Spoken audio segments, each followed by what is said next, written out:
係世界上唯一一個被中共活摘器官之後仍然生還而又逃離到中國嘅證人。中共公開懸紅，對佢發出通緝令，同時秘密下達將佢就地處決嘅命令。佢經歷咗九死一生，得到美國政府幫助之下嚟到美國。佢喺記者會上面揭露呢個星球上最邪惡嘅罪惡，從9份嘅醫學報告同10位美國醫學權威對佢嘅醫學鑑定，揭開咗佢被摘取器官嘅真相。到底佢經歷咗啲乜嘢？佢點樣生存落嚟嘅呢？佢又係點樣逃離中共嘅魔掌嘅呢？今日我哋講嘅係一個用生命換翻嚟嘅真實故事，因為太重要，希望大家可以睇到最後。大家好，歡迎收睇新聞不過濾，我 Rachel 黃水秋。我哋今日講嘅呢係一位響中共活摘器官呢個暴行之下，仍然可以奇蹟生還嘅幸存者。佢係來自於中國大陸嘅法輪功學員程佩明。就喺前幾日，2024年嘅7月3號，佢同醫學博士李長春喺美國首都華盛頓召開咗記者會。程佩明講述咗佢點樣受到中共關押、酷刑迫害同埋被活摘器官嘅親身經歷。主辦方之一嘅醫學博士李長春曾經喺美國伊利諾大學進修，之後喺哈佛大學醫學院研究 MRI 影像診斷。李長春博士喺現場提供咗非常之有力嘅醫學證據，而主持呢個記者會嘅係美國天主教大學機械工程系榮休教授聶森。聶森教授係美國天主教大學任教咗40年，發表過超過100份嘅科學論文，擁有8項專利發明，榮獲多個國際獎項。我叫程佩明，1965年8月29日出生於黑龍江第七市，自1998年3月開始修煉法輪功。中共喺1999年發動咗對法輪功嘅鎮壓之後，程佩明曾經5次被中共綁架迫害。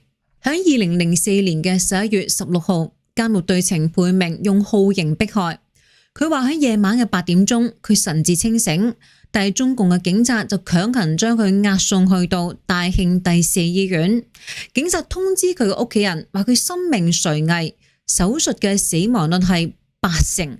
當時警方叫程佩明簽字同意做手術，佢拒絕簽字，而當時6名嘅警察就夾硬撳住佢，佢就咁樣被打咗麻醉藥。當程佩明再次醒返嘅時候，已經係11月嘅19號，過咗2日有多啦。佢醒返嘅時候，發現自己嘅左腳被扣咗喺床架上面，而2隻腳同埋1隻手臂同時就被插住打吊針，個鼻就插住氧氣罐。有當地嘅法輪功學員喺醫院度影低咗當時程佩明瞓咗醫院嘅情況，將件事情傳到去明慧網。而當年明慧網就刊登咗呢個消息。過咗幾日之後，11月23號，程佩明被押送翻去大慶監獄，而程佩明嘅身上就留低咗一條35厘米長嘅疤痕。當天我天天咳嗽，我的左肋麻木疼痛。佢話當時佢日日喺度咳嗽，左肋骨麻木疼痛，痛到佢冇辦法瞓低，要痛到佢冇辦法起身。直至到而家，左肋骨後面仲喺度隱隱作痛。陰天同埋落雨嘅時候，身體就特別攰，呢種痛苦令到佢難以忍受。過咗年幾之後，喺2006年嘅3月2號中午，監獄又突然間將程佩明夾硬押到大慶農南醫院，仲派咗2名嘅警察監視佢。而當時佢身體狀況係並無異常噶。佢話呢個時候嚟咗一名醫生摸咗摸佢嘅肚，話聽日要為佢做手術治療。響當日嘅下晝，程佩明嘅妹去到醫院睇佢，獄警同佢妹講呢，話程佩明吞咗刀片要做手術，而手術嘅死亡率再次話呢係80%。咁然後佢個妹就流住眼淚離開咗啦。當時程佩明有一種不祥嘅預兆。再過咗一陣，喺凌晨2點鐘左右，一名獄警喺度瞓緊覺，程佩明要去廁所，另一名嘅獄警就押佢出去走廊嘅廁所。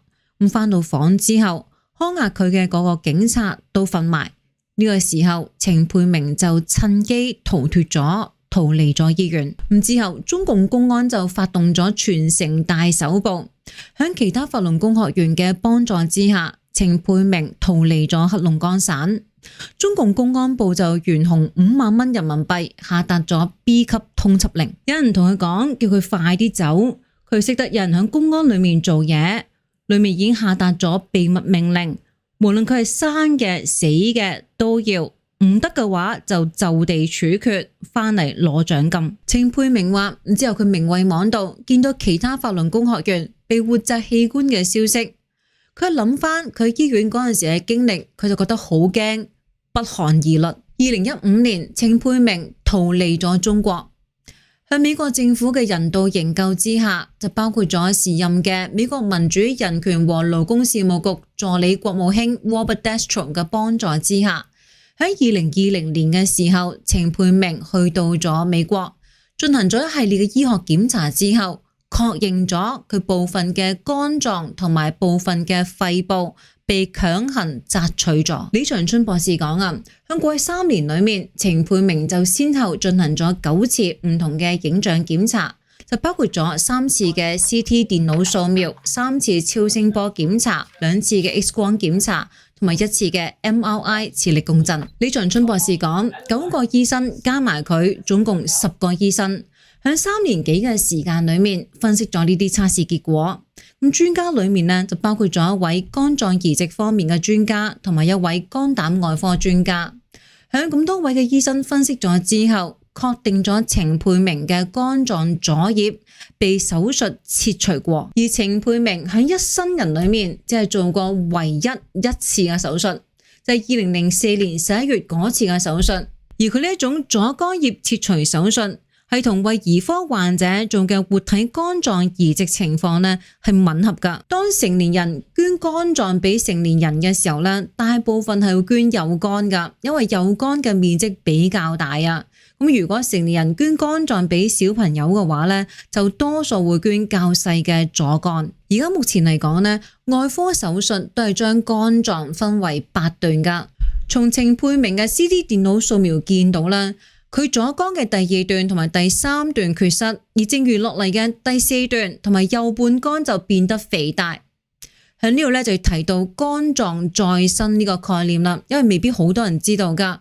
呢亦都點解咧？程佩明到今日仲可以出現喺大家面前嘅原因，肝臟喺切除咗之後咧，肝臟就會產生好多嘅激素，呢激素咧就有助於刺激肝臟裏面嘅細胞複製同埋增生。咁所以咧，肝臟切除咗之後，仲可以再生噶。咁通常喺3至6個月之內咧，就係生翻原本肝臟嘅80%左右噶啦。咁6個月之後咧，通常就唔係太過會再生噶啦。不過咧，再生嘅肝臟就唔會話切咗左邊咧就生左邊，切咗右邊咧就生右邊噶。切除咗之後，剩翻嘅肝臟咧就會好似吹氣球咁樣，慢慢咁變大噶。而肝臟嘅形狀咧，亦都會有所改變。李長春博士講咧，喺通常嘅情況之下，亞洲男性左半肝同埋右半肝嘅比例咧，大概係45% 對55%。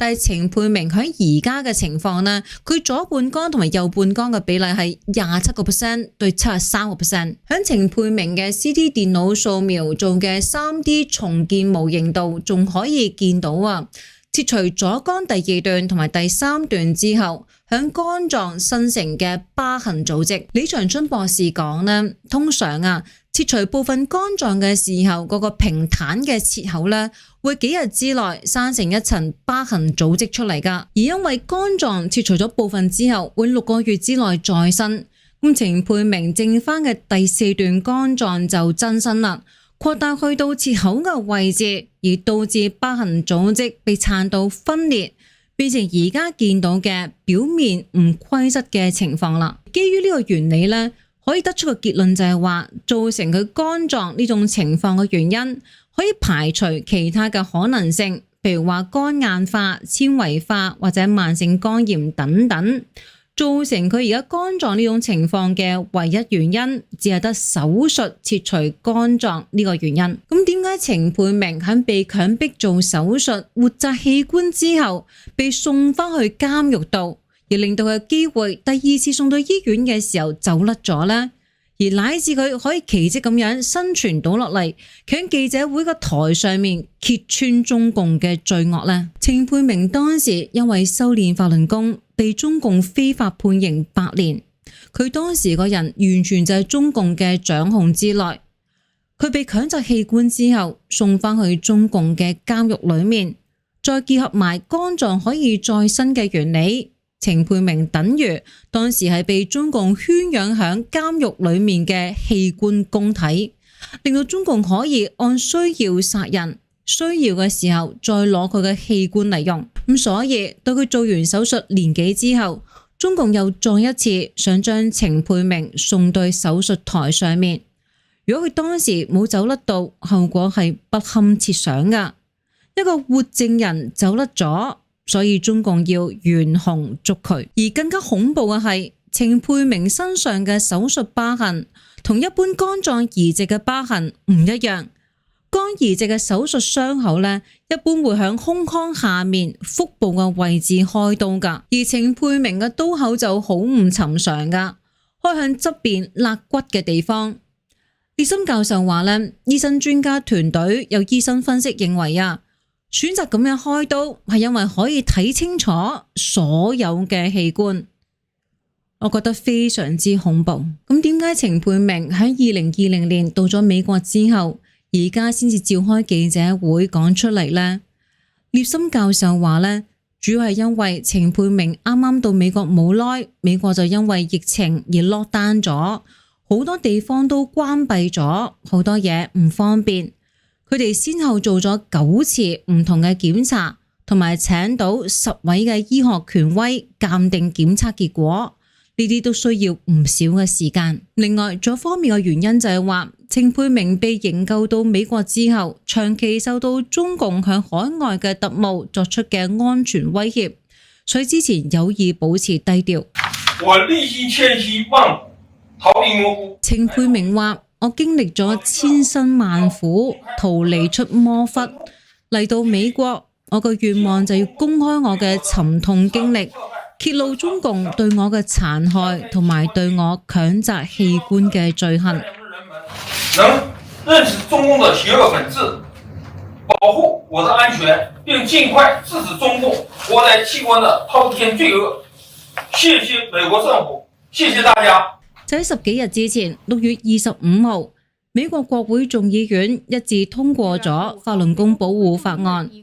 法案要求美國政府對中國境內強制摘取器官嘅相關人員實施制裁。幫助營救程佩明嚟到美國嘅前美國民主人權和勞工事務局助理國務卿 Robert Destro 喺聲明度講，佢強摘器官係一種可怕嘅人口販運形式，有大量嘅資料表明呢啲係響國家嘅支持同埋鼓勵之下響中國發生緊。